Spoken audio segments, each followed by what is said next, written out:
eastern Australia, an environment that has, over time, evolved some extraordinarily unique groups of Homo sapiens.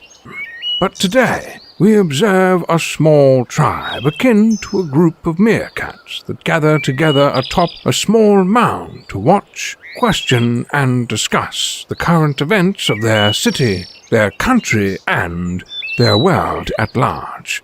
Let's listen keenly and observe this group fondly known as the Iron Fist and the Velvet Glove. You guys are interrupting a perfectly good private argument that we were just having prior to going live. And we thought, oh, what the heck? We've just pressed the live button and just keep arguing. So yeah. You're wrong. Joe was against me. Velvet Glove was against me. Anyway, this is a podcast. You've got a wrong position. Sorry, This is a podcast where we talk about news and politics, sex and religion, and we've been doing it for 8 years. Bloody exactly. Hell. Today, Scott, 4th of July, 8 years ago, you and I started. There we go. Holy shit. Indeed. I'm Trevor, a.k.a. the Iron Fist. With me, as always, Scott the Velvet Glove. G'day, Trevor. G'day, Joe. G'day, listeners. I hope you're all well. And Joe, the tech guy who's got bits and pieces of skin that has been removed from him by dry ice. How are you, Joe? Evening, all. His skin doctor got a little bit excited and started dropping dry ice everywhere. Mm-hmm. Yeah, so here we are, 8 years later. You might be hoping that I've gone through all of the old episodes and extracted highlights and I've put them in some sort of clever montage for you. Nope, that hasn't happened.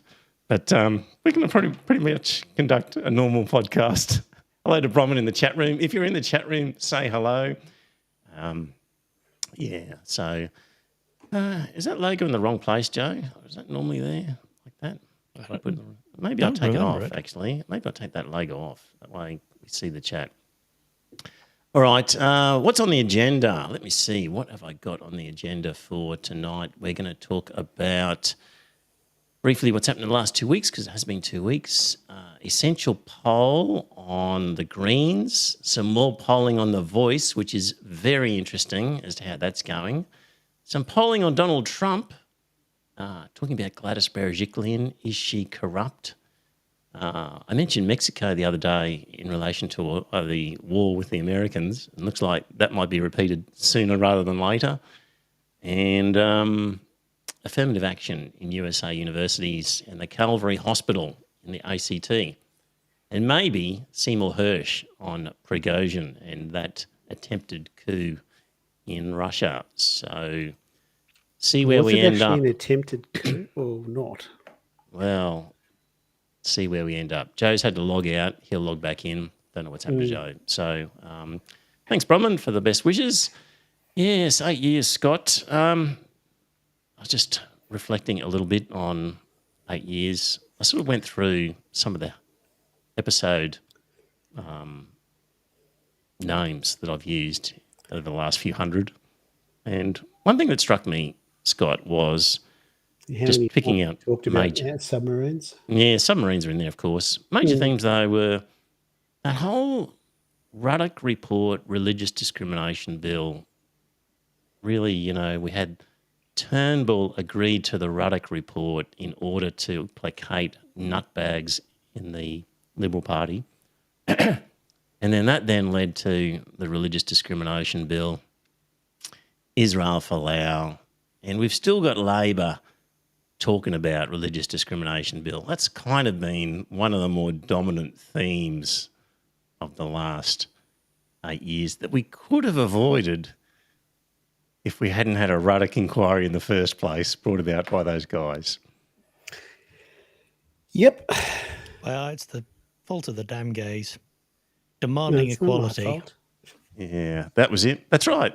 You're right. And it came because it was to placate the right wing because of the marriage equality. Correct. So all of that we can blame on Scott and his mates demanding equality. So, yeah. So that's a key theme that we had over the last 8 years.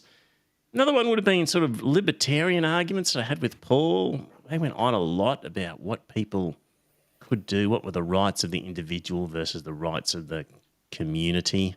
And they're continuing ones today in many respects on different things. Israel Folau, of course, how could one footballer create so much content for a podcast? But he did. We've had over that time, Scott, the obvious takeover of the Liberal Party by the Christian radicals following a USA sort of game plan for doing that, following the Republican example. That's just become increasingly obvious over these past few years. And I guess from 8 years ago, the real dire straits of the Liberal Party in terms of the calibre of candidate that's there and is likely to come in the future is it's probably one of the biggest things in politics in Australia in the last 8 years. Do you think? Yep, absolutely. And they are looking increasingly sick. And it seems to be a position they can't recover from. It's all right. They've got the focus on their eyes on the ball. You saw what the LNP are going to do in Queensland if they get power? No. They're going to look for all the sexually explicit material that's being given to children. Oh, for God's sake. Oh, good. Bibles. Yes. Right. Except that. Except for that. Yeah. You know, Did they really say I that? swear they've just been through the Republican Twitter. They really said that? Yeah. Oh, how did I miss that? Okay. Send me the link. I want to see that one. Was it from Chris Offelli or from one of the I had crazier... a photo. It had a photo of Mr. Potato Head next to it, so I've no idea. Okay. Yeah. I assume you mean Dutton when you call him Potato Head, do you? Yeah. I wouldn't give him a proper name. He doesn't deserve it. Right. And one of the highlights, I guess, over this time was the voluntary assisted dying legislation and how that progressed from not existing to now in place and actually up and running. And what a great campaign that was, the people behind it. So that would be the highlight, I'd say, of the last 8 years in terms of things that have happened politics-wise, amongst a lot of lowlights. It's a small bar to jump over, but voluntary assisted die did it with ease. Yeah, for sure. And, Deep Throat really needs to be congratulated for that because, that whole thing, Dying with Dignity Queensland, they did a brilliant job. So there we go. That's the reflections on 8 years. We'll keep going. Another 8 or 16. See how we go. We're up to 389. 58 by then. Yeah. We've averaged pretty much only missing about 3 episodes per year on average, although I'd say the average has been affected by this last year. I've missed more than most. But anyway, that's not bad going. So, all right. It's been 2 weeks. A few things have happened since then. I saw a tweet by somebody who, because we had the Russian coup and the submarine that was around the Titanic area there, and the tweet was, if I'd have known this entire week would be a throwback to the 1910s, I would have worn a bigger hat. Rich people dying on the Titanic, uprising in Russia. If someone launches a Zeppelin, I am buying a hobble skirt, said this person. Not a bad line. So, Scott, Joe, Russian coup, that was a pretty quick one, over and done with. Didn't go far. Prigozhin is now banished to Belarus and is, with the blessing of Putin, just going to see out his days over there. Thoughts on that whole shenanigans? Oh, the whole the very vocal comments up front about how Putin was being misled by Shugai and whoever the other one, the Minister of Defense and the Chief of the Army, who had their own private reasons for wanting to invade Ukraine and make it their own personal fiefdom, and that Putin had been misled, that there weren't Nazis there, that it really wasn't a threat, NATO wasn't a threat, that it was all about personal gains and privilege. That's what Prigozhin was saying. That's what Prigozhin was saying. Right. And then captured the largest city since the invasion began, which just happened to be a Russian city, before heading north on the highway about 700 kilometers of the 1,000 kilometers while shooting down. And the whole forgiveness, the pardons for them is a bit strange. They shot down at least 4 or 5 military helicopters with all on board lost, and also an airborne command center with, I think, a lieutenant general or a fairly high-ranking officer on board. So they actually took out a fair number of highly skilled Air Force pilots, and they've just been let off. Which seems is strange.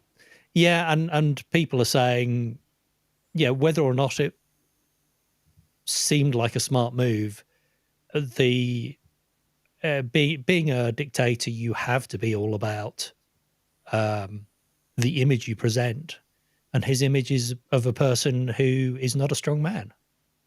Putin's image, has been severely weakened because having gone on TV and said, these are traitors, they're going to pay for this, he's then gone, no, off you go. Nothing further to be had. Which, this was a serious threat to his power, and he's just accepted it. So there's a lot of questions.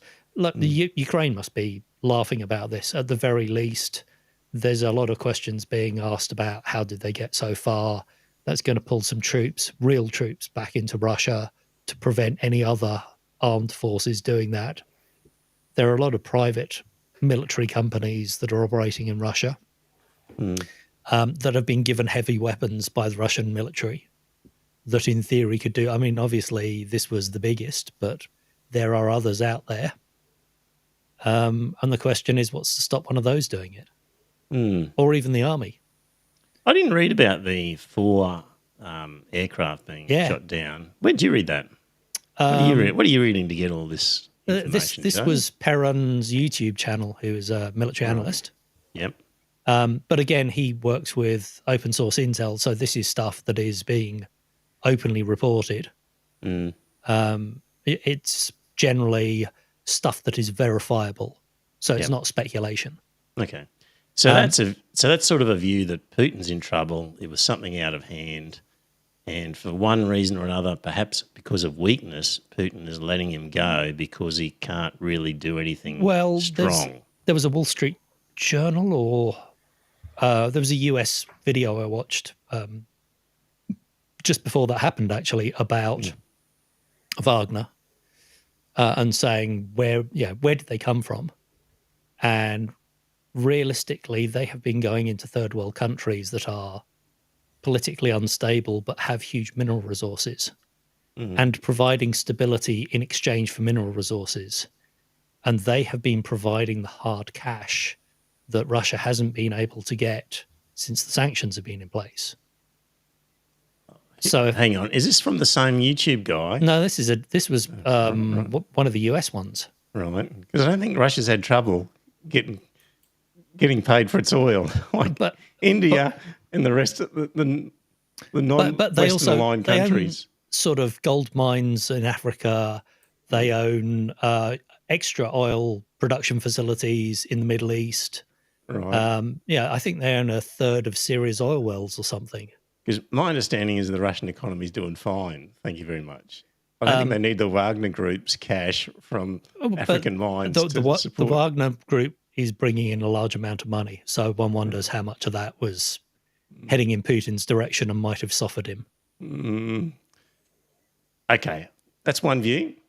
I'll give a counter view. I'll just jump to it. So Seymour Hersh, dear listener, was the guy who broke the story on the Nord Stream pipeline being blown up by Americans. Yep. So well-respected journalist in that regard. So here's from his Substack on this whole thing. So what he says is so below is a look at what was really going on that was provided to me by a knowledgeable source in the American intelligence community, an unnamed source, telling Seymour Hersh stuff. And this source is saying, I thought I might clear some of the smoke. First and most importantly, Putin is now in a much stronger position. We realised as early as January 2023 that a showdown between the generals backed by Putin and Prigozhin, backed by anti-Russian extremists, was inevitable. The age-old conflict between the special war fighters and a large, slow, clumsy, unimaginative regular army. The army always wins because they own the peripheral assets that make victory, either offensive or defensive, possible. Most importantly, they control logistics. When the overall strategy is offensive, big army tolerates their hubris and public chest thumping because the special forces are willing to take high risk and pay a high price. Wagner members were the spearhead of the original Russian-Ukraine offensive. They were the little green men. When the offensive grew into an all-out attack, Wagner continued to assist, but reluctantly had to take a back seat in the period of instability and readjustment that followed. Prigozhin and Wagner, as the worst of special forces, took the limelight and took the credit for stopping the hated Ukrainians. The press gobbled it up.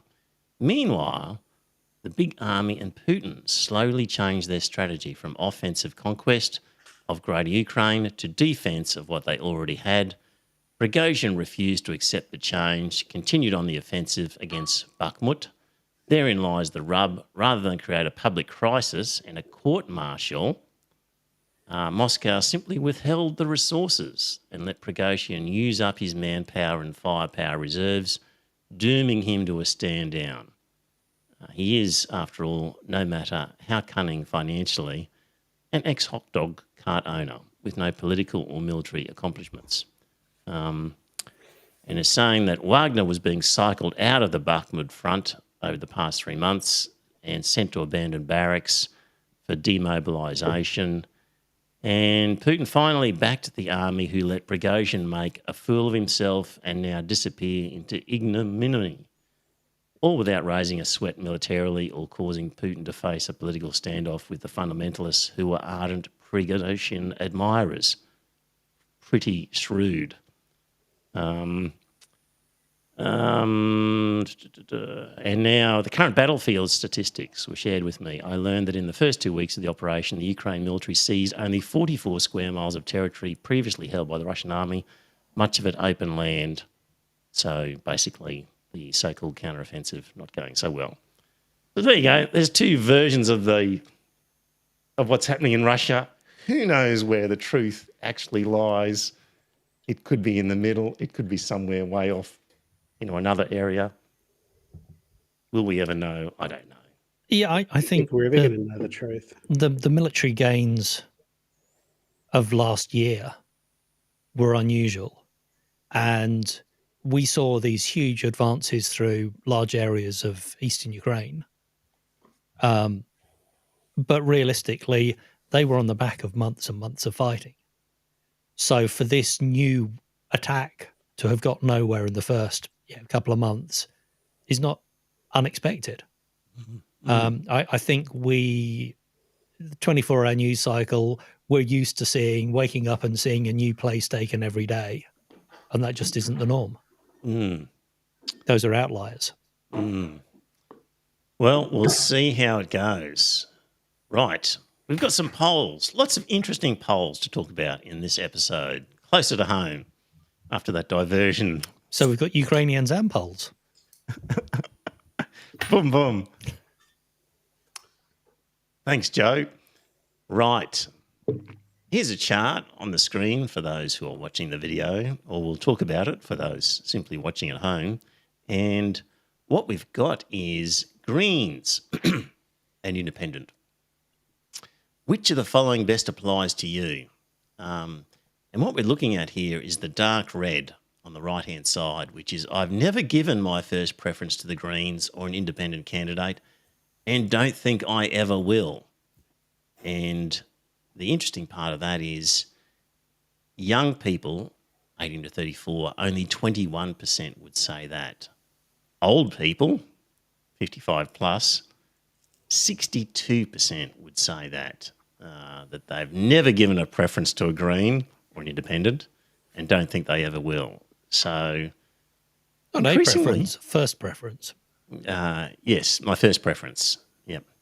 So, stark divide again, based on age. There's a real age difference in politics in Australia, real age gap, I think, on lots of things.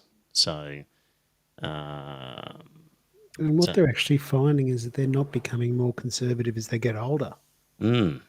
You know, so there was a podcast I was listening to just recently. It might have been 7 a.m. They were saying that this is bad news for the coalition because then as the population ages and that type of thing, they're not getting more conservative. Yes. It was normal to see people swap from being Labor to Liberal as they aged. Yes. But they're not seeing the same swap at the same age points like they used to. Being young and angry and wanting against the status quo when you've got nothing to lose, but when you've got something to lose, you want to keep what you've got. And the problem is people aren't getting something that they then fear losing because the things are so bad for the middle classes and the middle, that sort of age group to 40, 45s or whatever. So many renters amongst them. So anyway, in terms of people for a first preference for the Greens, older people, 55 plus, 62%. No way, never. Only 21% of young people would say that. And then how does that break down in terms of... Well, young people have also got more elections to vote in. They've got longer to change their minds. Yes, but they're talking about a longer period there. Yes, that's true. That is true. What have I got here? How would that pan out in terms of gender? On voting preference. Labor voters, 40% of them would say that they've never given first preference to Greens or Independent and don't think they ever will. 66% of Coalition would say that. How many Greens voters, though? Doesn't say, does it? No. For good reason. And the other one I think coming up is on... I must have missed the one on gender. There's one on gender. Again, females more likely to vote Green, men less likely to. Don't know what happened to that. So that was just in terms of the Greens and how they're travelling and just this age divide in politics. Really, if you were given a room full of people and you're having to quickly categorise them into likely voting patterns, and you know nothing about people, but you're only allowed to ask, say, a few key questions, except who you're going to vote for at the next election. Like, you're not allowed to ask the easy one, but you're allowed to ask them about their lives and stuff. One of the first questions you'd ask would just be, how old are you? And that would be indicating a lot of politics right there in that question as to how old you are, and then do you live in an inner city urban environment or are you in a outer suburb regional environment? That will tell you a lot. Are you male or female? I will tell you. The outer suburbs are more conservative than the regions, actually. Yes, like Queensland. Yeah. More conservative than the regional Queenslands. Anyway, what age are you? Might be my first question. Where do you live and what gender are you? And maybe if you get a fourth question, your education level. But, those first three are really telling you a lot about people. Age is a big one. Just ask them if they're cisgender. That tells you a lot about people. Just their response to that. Yes. Are you woke? Yeah. So yes, there we go. That's the Greens. Scott, you're still in the category that you'd never give them first preference, and you're unlikely. You haven't, and you're unlikely to in the future. Would that be right? Well, that's right. That's the Greens. The Independents would actually consider casting a vote for them. There you go. Yep, a teal independent or something like that. Yes, exactly. Yeah. Okay. Right. The Voice is becoming quite interesting. So polls are really turning on the Voice now. So, got this one from my son, some snapshot. So, Newspoll came out with some polling on the Voice. Now, just remember, only 3 of 6 states need to vote no for it to get blocked. So at the moment, we've got Victoria and New South Wales are a relatively strong yes vote. And according to the latest Newspoll figure, we had Victoria yes 48, no 41, New South Wales yes 46, no 41. So fairly strong in Victoria and New South Wales. But South Australia, yes 45. Actually, I'll put that up on the screen. Might as well do that. South Australia was yes 45, no 46. Tasmania, yes 43, no 48. Queensland, yes 40, no 54. And Western Australia, yes 39, no 52. We don't have the territory, though. So Yeah, because they don't get. They just go into the total. Okay. You don't actually because they're not states. You don't actually count them into that second majority. Right. So on that the overall figure from Newspoll, so the no, overall the no vote took the lead, 47 to 43. Previously, in the same poll, the yes was leading 46 to 43. So that's a change in Newspoll. And it's sort of being reflected in another one as well, Resolve as well. So I'll just read the section that says, that's the first lead for the no campaign in a Newspoll. Resolve polling had the first lead for no in any national poll 2 weeks ago. Now, we, dear listener, have regularly been providing the essentials sort of polling on this, and it's been around the 60% yes, 40% no. And according to this article in The Conversation, that may reflect some sampling issues. And according to this article in The Conversation, Newspoll and Resolve have far better track records at elections than Essential. So the support for The Voice has crashed since April. And based on those figures... Who knew that there were that many Nazis in Australia? Well, do you have to be a Nazi to vote no? Absolutely. No, you don't. So, I'm sure the Yes campaign will tell us all that we have to be Nazis if we're voting no. just racist. Yeah. That's Interesting. the whole point. Now, Brian was telling me about something that was written by some former politician, and he reckons that you are beginning to see the basket of deplorables argument being displayed by the yes vote. Yes. Yeah. The criticism of people who are wanting to vote no as being racist arseholes is just hardening their resolve along those lines. So Happened with Brexit as well. yeah. Exactly. So I wouldn't want to have a lot of money punting that the yes vote's going to get up. I would be very worried about my bet if that was the case. It's going to be very interesting how it all pans out. Well, I Very think interesting. If you were to look at those numbers right now, it looks like it's lost. And given that's the direction and the momentum, we'll see. Very interesting result. It makes me wonder why he's so hell-bent on having it.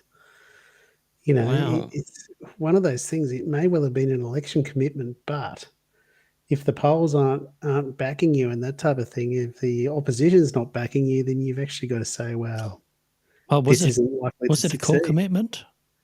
Sorry? Was it core or non-core? That's the question. It was probably a core commitment because he made a hell of a big deal about it on the election night. I mean, if it goes down and fails, is that really going to be seen as something, a failure that attaches to Albanese and Labor? Potentially. I was going to say he remembers the Republican Mm. Does anyone attach it to the Prime Minister at the time? Yeah. Howard. I Was think it I think it's quite possible for this vote to fail and not really cause Albanese a lot of damage. I think people would take the view there was such a demand for this, referendum that he put it up there, and then ultimately it's up to everyone else to decide what to do. Mm. I think you can get by without a lot of political damage to it, but we'll soon, we'll find out. But yeah. Apparently it's in October. Yeah. There was a question somebody asked was, is it going to be mandatory? Well, I thought it would be compulsory voting for It is a compulsory. referendum. It is compulsory to vote. The only reason that the plebiscite wasn't compulsory is because it wasn't actually governed by the Electoral Commission. It was done via the ABS. So it was just a grown-up opinion poll. Right. Okay, so very interesting polls on that one. Now, in America, they have a thing called 538 is this group. And what they do is they grab a bunch of polls and amalgamate the results of multiple polls to try and get a poll of polls, if you like. 538, that's what their job is. And they've been looking at Donald Trump and how he's going in terms of the Republican nomination, and then how he would go against Joe Biden. And remembering, dear listener, it's hard to imagine a political candidate having worse press than what Donald Trump has had. And you know where I'm heading with this? He's simply Teflon coated in that this mud refuses to stick. The problem is he gets any press. Surely if Jack the Ripper got press, though, it would have been that you're a bad person and we don't throw you in jail. We want to throw you in jail. But I mean, Hitler was Time Magazine's Man of the Year. yeah. Just because you got press doesn't mean that you're a good person. Honestly, Trump could walk down Fifth Avenue and just start shooting people. And if he was arrested, people would say that it was a setup. Correct. And his numbers would jump. He would actually get a boost in the polls. Yep. Here we are with Trump in terms of the Republican nomination, and he is way ahead of DeSantis. So at the moment, somewhere around 51%. What is he? Trump leads 53.1%. Florida Governor Ron DeSantis on 21.2%, and nobody else is above 6%. So when it comes to who the nominee is going to be for the Republican Party at the next presidential election, if he doesn't die beforehand, it's going to be Trump. Well, DeSantis is a non-entity. Yeah. And the theocrats are beholden to Trump because he's given them 3 Supreme Court justices who proceeded to do the most radical reform. Yeah, none of these reformist judges. Oh, wait, they are, aren't they? You're just reforming the wrong way. Yes. Yeah. Anyway. Interestingly enough, the Republican primary vote has dropped in many states because of abortion. Right. Well, we'll get on to how he would fare against Biden. Yes. For example. But just before we get to that, if Trump is convicted at trial before the November 2024 election, he can still run for president? Yes. There's actually a precedent for that where somebody did do that before, got 3% of the vote. There is a question as to how Secret Service would look after him in prison. Wouldn't that be fascinating? Mm-hmm. Fascinating how that would pan out. Indeed. In Australia, Section 44 of the Constitution disqualifies anyone under sentence or subject to the sentence for a crime with a prison sentence of 1 year or longer from serving in federal parliament, but there is no US equivalent. And of course, if Trump were elected president from prison, he could potentially pardon himself. It's a beautiful world we live in. Yeah. Can you pardon yourself? I didn't think you could. Well, there was that argument and that type of thing that was being brought up last time. They were saying that there was some constitutional experts were saying that he could actually go in and pardon himself. Others were saying he couldn't. I tell you what, if it goes to the Supreme Court to decide if he can, that's true. He will be able to. I think you'll find he can. Even if there's a specific section in the Constitution that says the president cannot pardon himself, they'll read that some way to find that he can. So the original intention of the founders was... Yes, indeed. Thinking about a Donald Trump in the future. Yeah. Okay, so let's then move to how he's going against Joe Biden. And, oh boy.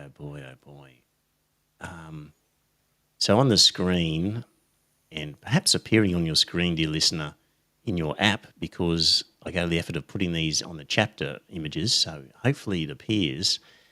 There's a poll of polls. There's 7 of them. Big Village, Harris Harvard,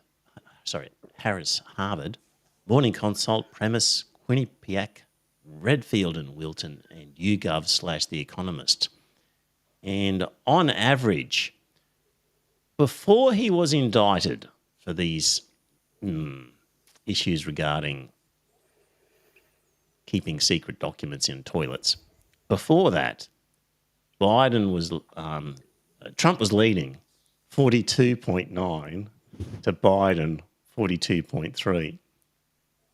And after the indictment, the average of all those polls shows that Trump is still leading 42.6 to 41.4. So Trump's approval dropped marginally, but Biden's dropped even more. So according to the poll of polls, Trump would win an election against Joe Biden.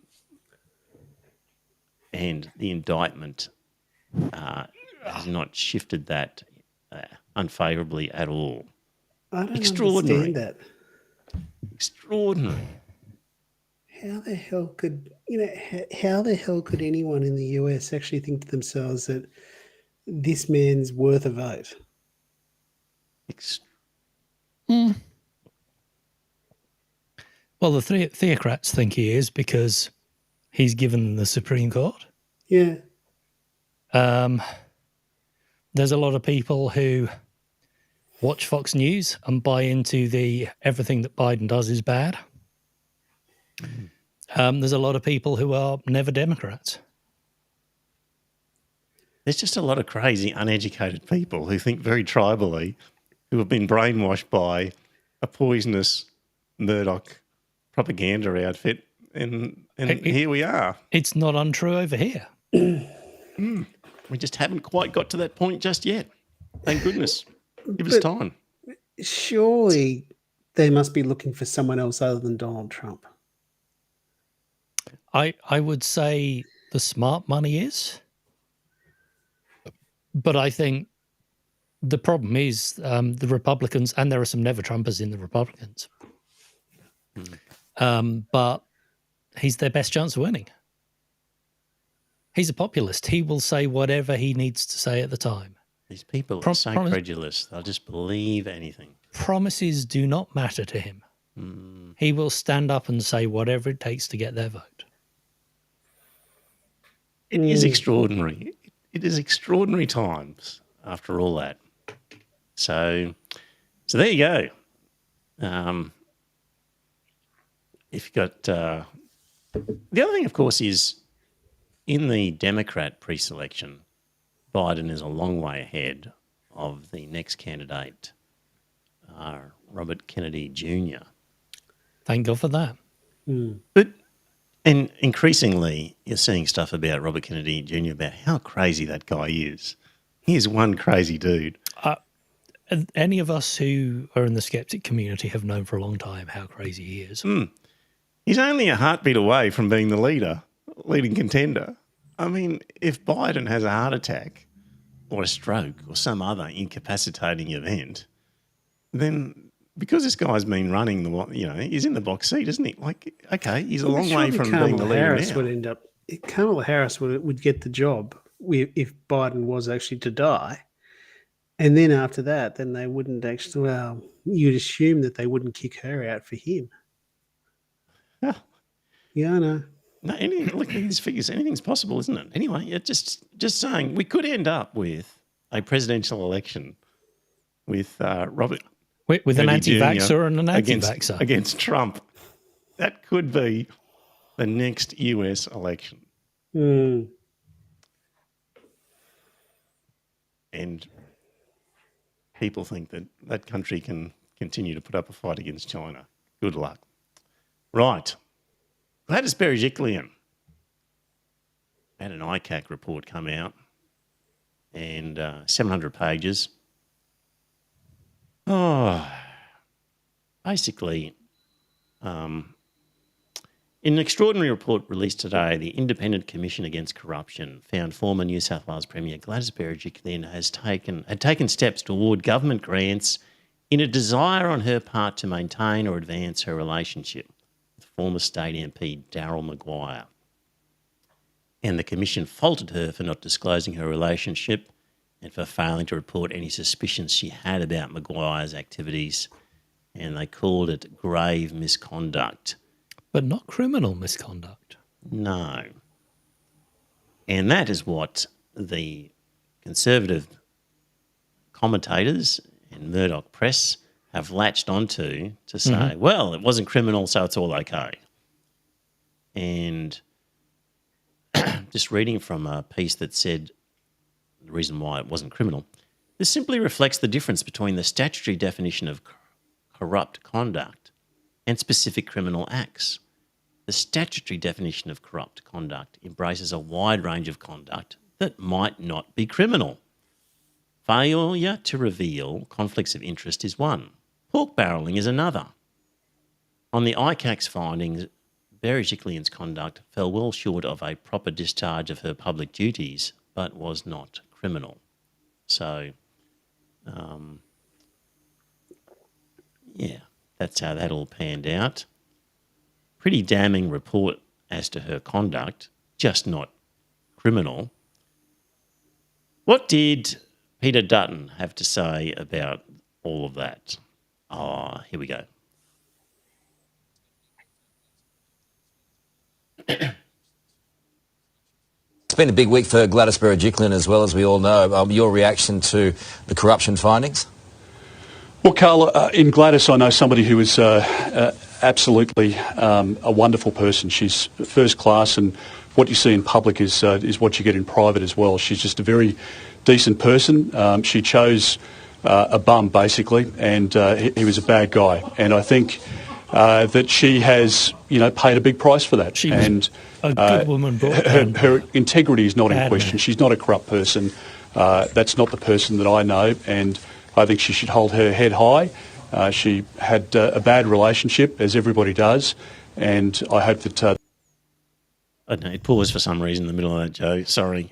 She chose a bum. There's a bit of bad luck. Hey, we all do it, apparently. She's only a simple woman. She couldn't be expected to know better. It was a bloke who brought her down. Unlucky in love. It's one of those things I've never accepted that, that she was unlucky in love. You can look at that and that type of thing. You listen to some of those recordings of them on their telephone chats, and you could think to yourself, okay, lady, you mightn't have been told what he was actually doing, but you knew he was up to no good. Yeah, and he was pressuring her for favours, and she was saying, "Yeah, all right." Look, I think we can rely on the Australian editorial to provide us with an unbiased assessment of the situation. And apparently it said it smeared ICAC as being, quote, an unaccountable law unto itself. Of course it is. With, quote, little regard for proper process, end quote. Its public hearings as nothing but, quote, public shaming, and the investigation as nothing but a show trial.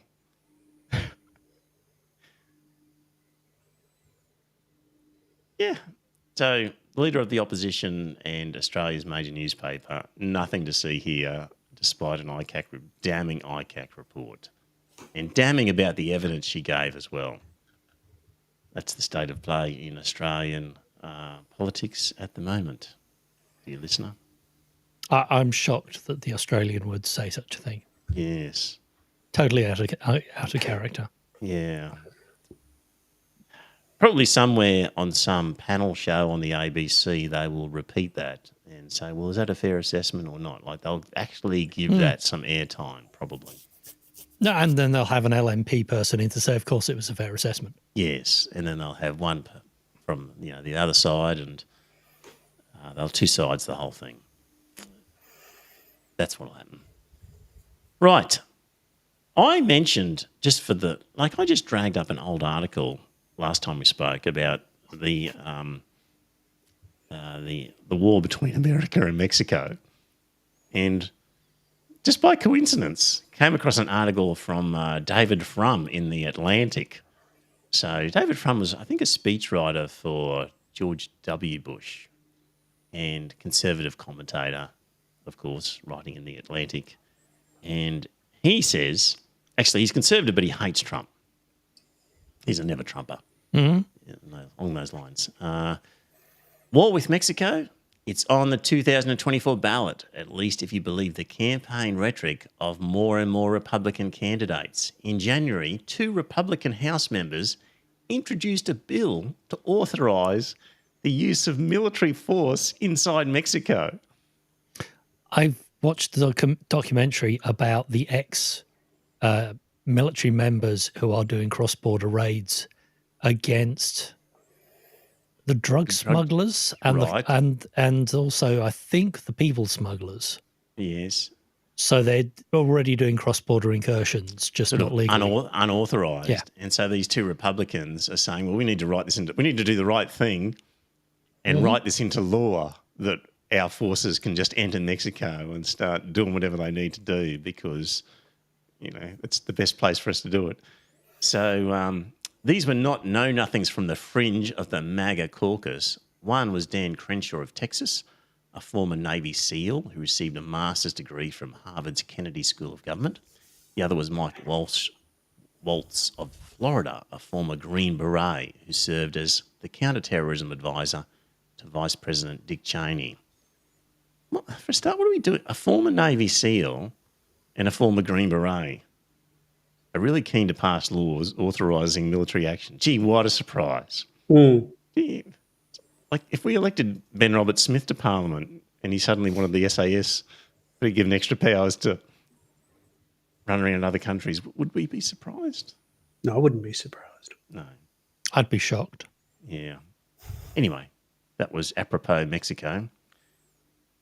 Raytheon, that's a company that provides military nasty stuff and aircraft stuff, and a huge company. It's all sorts of government contracts, massive company. And when they're talking about the battle with China, the head of Raytheon had some stuff to say. Western manufacturers will be able to de-risk their operations in China, but will find it impossible to cut ties completely with the country, according to the head of one of the US largest aerospace and defence companies. Greg Hayes, chief executive of Raytheon, said the company had several thousand suppliers in China and decoupling is impossible, adding he believed this to be the case for everybody. So China is too strong, too well embedded, supplying too much essential stuff. It's going to be really hard. America's modus operandi in the past has been to cut countries off, sanction them. But the fact is that these big American companies like Raytheon need China. They can arm themselves, China. They can feed themselves. They're arming and feeding America. Well, they're arming America anyway.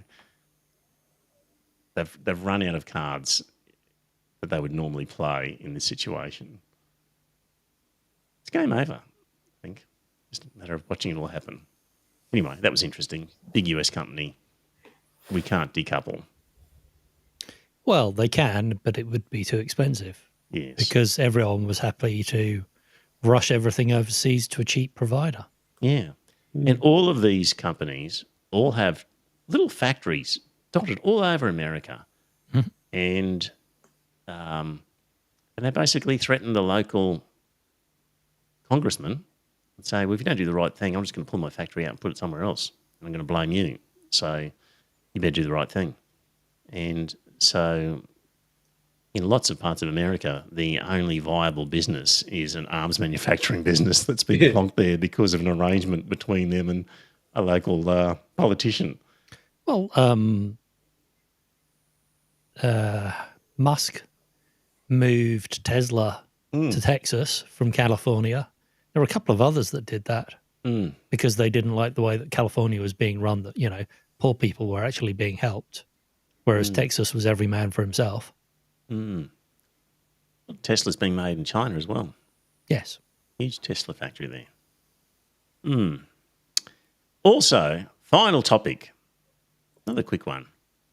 Affirmative action in USA universities. So there recently, in the last week, was 2 rulings on related cases by the Chief Justice John Roberts in the Supreme Court, which basically are ending affirmative action in the US as it's currently known. So there was 2 cases, Students for Fair Admissions versus basically Harvard College, and Students for Fair Admissions versus the University of North Carolina. Both argued the use of race in college admissions should end, but for slightly different reasons.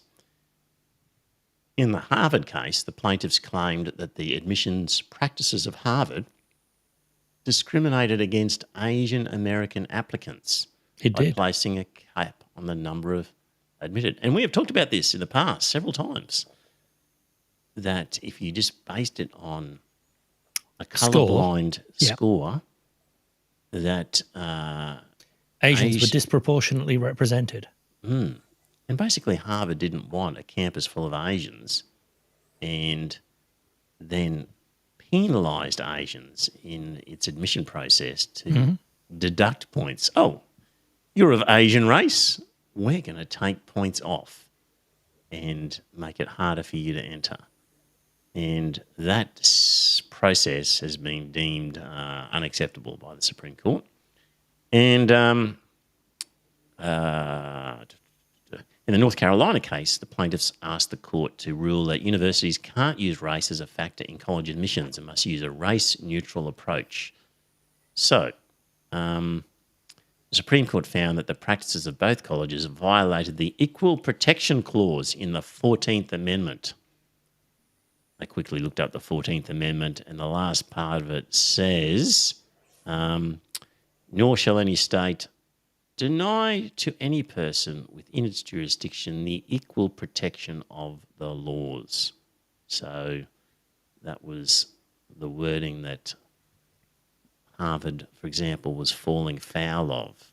Now, there is a confounder, something called legacy admissions. So if one of your parents went to the college, you are automatically deemed eligible to get in. And historically, these were white-only colleges. Yes. And they're saying that of the legacy admissions, the vast majority of them are white. So are the legacy admissions now ruled invalid as well? No. Of course not. Really? Yes. But that would be denying equal protection for the non-legacy people. Correct, but it's not based on colour. It's based on whether or not your parents went, and that which historically was based on colour. Yes. It was historically white people got into the college. Yeah. There we go. There wouldn't be too many black kids relying on black parents having attended Harvard. No, exactly. So I think if you strike down one, you have to strike down the other. You would have thought that it was unequal. But there we go. So now, It's one of those things. Now, I had this. What's the West Wing? It was in there. Though I was watching that. And there was a British diplomat and that sort of stuff who was lecturing the Americans, and he said, "Look, your original sin was slavery. Our original sin was Ireland." And he was just talking in both those terms. And he said, "Now you're overcoming your original sin. We're still overcoming our original sin." Anyway, that was just something by the by. just back to this decision in America, the decision might actually be popular. A poll designed to capture public opinion on major Supreme Court decisions this term found the strong majority of Americans agree, 74%, that public, 74%, and private, 69%, colleges and universities should not be able to use race as a factor in college admissions. So the Supreme Court is in line with public opinion. When they adjust the polling by questions that remind respondents of the goal of affirmative action to increase the numbers of blacks, Hispanic and other unrepresented students on elite campuses, it tends to generate more support, but people don't think minority groups should be given special preferences. And guess what? I've got a little graph for that one, I think. A bit of luck. Here it is. So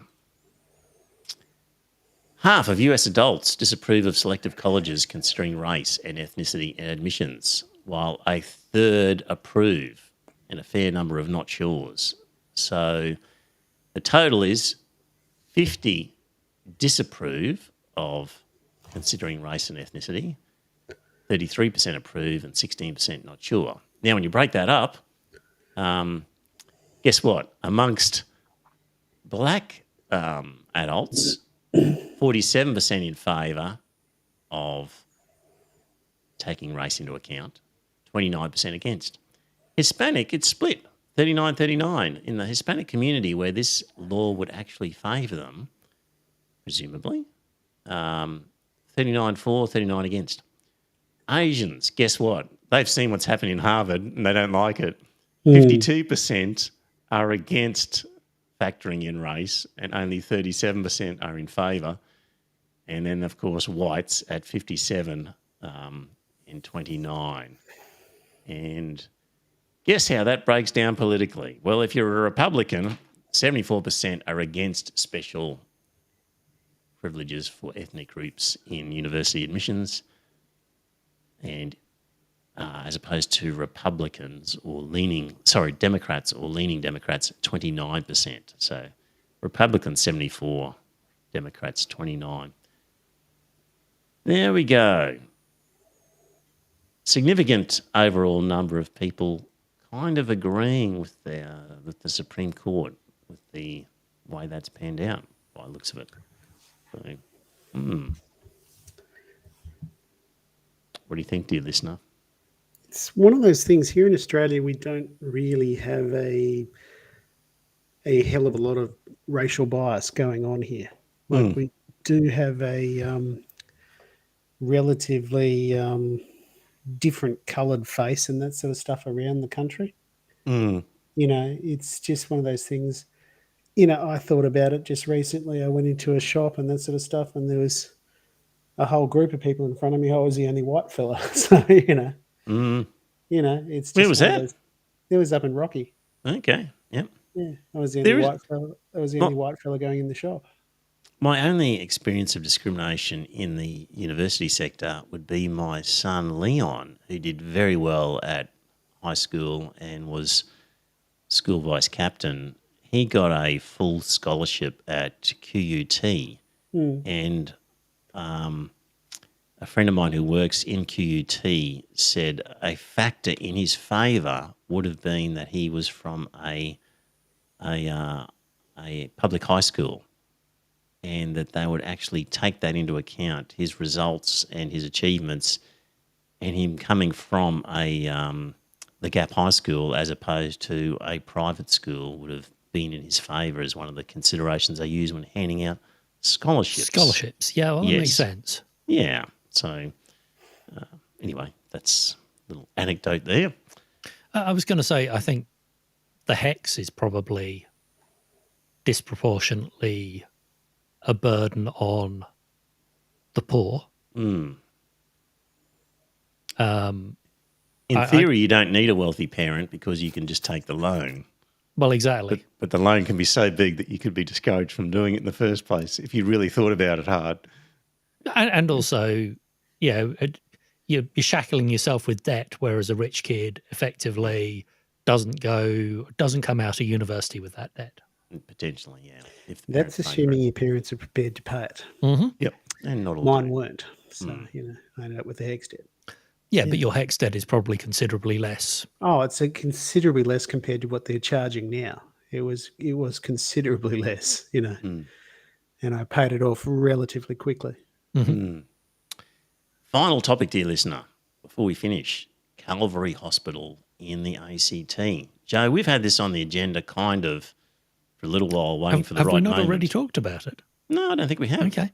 It got bounced off and on and back on. And anyway, I found an article from Crikey, which was interesting about Calvary Hospital. So basically, the ACT government decided to forcibly acquire the Catholic-owned Calvary Hospital. No, not what I understand. My understanding was it was an ACT-owned hospital that was outsourced to the Catholics to run. Right. And they have compulsorily purchased the lease back. Then. The lease back. So rather than the ownership, it was the lease back. Okay. Correct. That's probably correct. Yes, that's a more accurate description where they may not have owned the. But then all property in the ACT is that's leased. True. Correct. But my understanding was that this was a 25-year lease. This was an outsourcing. Yes. Okay. They had some sort of rights to run a hospital. Yes. Which the government said, we don't care what you want, we're taking it off you. Mm-hmm. The background is that it was being run by a group called the Little Company of Mary Sisters, LCM. And there was an ACT Auditor General's Performance Audit Report in 2008. And as a result of that, both the Little Company of Mary Sisters and the ACT government agreed that the Mary Sisters should get out of this hospital, and instead they could operate a recently opened Canberra hospice, and there would be $68 million in compensation as part of the deal. Unfortunately, the ACT public would not agree to the deal somehow. I don't know how that came about. And the Vatican, hearing about it, said, we don't want to lose a hospital that we're operating. So they basically took control of that asset and said, well, it doesn't actually belong to the Little Company of Mary Sisters anymore. It's now a Vatican asset. And we don't agree with any of this, if you like, resumption of the hospital. And in any event, it looks like the ACT is going ahead with the forcible recovery of the hospital, and the compensation will be paid. And the sort of the writer of the article was saying that really the little sort of company of Mary Sisters, this sort of modern nuns who are interested in healthcare, it's not suitable for them to run a proper hospital that encompasses all of hospital services. And for the sort of including abortions. yes, and for the sort of stuff that they would be interested in and would want to do, they should be involved in sort of end-of-life care for people who don't want to take voluntary assisted dying. That's where their interest would be and that they would be suited to. And that's where they wanted to end up and where the government wanted to end up, but the Vatican stepping in, taking control of the hospital and saying, no, all deals are off. Sorry, you're saying the Vatican are trying to run people's lives? Yes. That sounds out of character for them. Yeah. So that was the sort of the flavour of the article, if you like, about what's happened in that hospital. So, look, the little company of Mary Sisters might end up acquiring a little hospice somewhere and getting a big compensation payment, or the Catholic Church might end up getting the big compensation payment. More likely. So that's a bit of a messy one, but an interesting one nonetheless. And maybe in the future there'll be a whole range of hospitals that will be acquired by governments, as they say. What the hell are we doing having religions running our hospitals? Mm-hmm. These are essential services. And schools and care services and retirement villages and, yes. We can only hope, Joe. Mm-hmm. Well, this must have already happened because there was a picture on Facebook that was put on by the Satanic Temple. There was a picture of a crane removing the cross from the whole thing. I don't know what that Anyway. one was. Don't know. Yeah.